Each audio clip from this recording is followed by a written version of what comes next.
గగన తల రక్షణ వ్యవస్థలపై గాండివం చేస్తున్న ఈ ఆర్ఎఫ్ డ్రోన్లు 1980 నుంచి వీటి మీద పెద్ద ఎత్తున కసరత్తు కొనసాగుతుంది. 2016లో ఆర్మేనియాకు చెందిన ఒక సైనిక వాహన శ్రేణిపై ఫస్ట్ టైం దీన్ని ప్రయోగించారు. యుద్ధ విమానంలో ఈ ఆయుధాన్ని వాడడం అదే మొదటిసారి.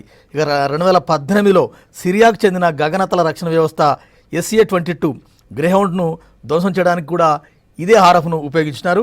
అదేవిధంగా 2009లో భారత్ $10 కోట్ల 10 ఆర్ఎఫ్ డ్రోన్లకు కొనుగోలు చేసేందుకు ఇజ్రాయెల్తో ఒప్పందం కుదుర్చుకుంది.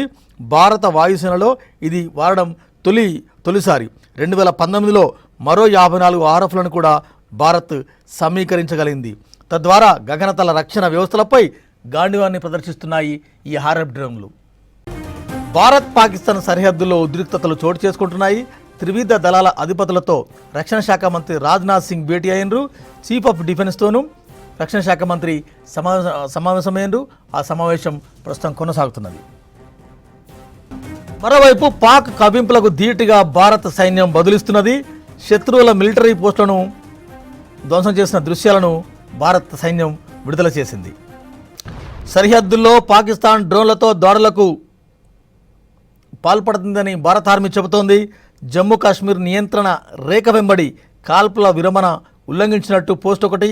పాక్ మిసైల్స్ డ్రోన్లను భారత ఆర్మీ ధ్వంసం చేసినట్టు కూడా వెల్లడించిండ్రు.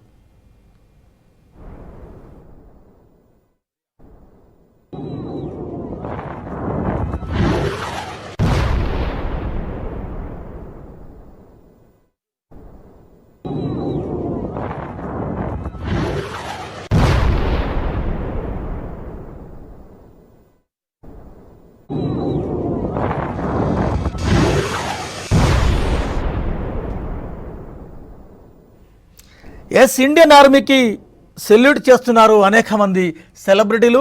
దేశవ్యాప్తంగానే కాదు, ప్రపంచవ్యాప్తంగా ఇండియన్ ఆర్మీకు అనేక మంది సెలబ్రిటీలు సెల్యూట్ చేస్తూ ఉన్నారు. శత్రువుల గుండెల్లో భయం నింపాలంటూ సోషల్ మీడియాలో పోస్టులు పెడుతున్నారు. ఇంకో పక్క భారత్ పాక్ ఉద్రిక్తతలు ఆ ఇష్యూలో మా జోక్యం ఉండదని అమెరికా ఉపాధ్యక్షుడు JD వాన్స్ ప్రకటించారు. 2 అణుశక్తి దేశాల మధ్య ఘర్షణలు ఆందోళనకరమేనని ఆయన వ్యాఖ్యానించారు. వీలైనంత త్వరగా వాటిని తగ్గించాలని ఆకాంక్షిస్తున్నట్టు ఆయన వెల్లడించారు.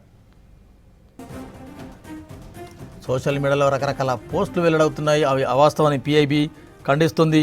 గుజరాత్ పోర్టుపై దాడి అంటూ పెద్ద ఎత్తున ప్రచారం సాగింది. కానీ అది ఫేక్ అని PIB ఇప్పటికే కొట్టేసింది.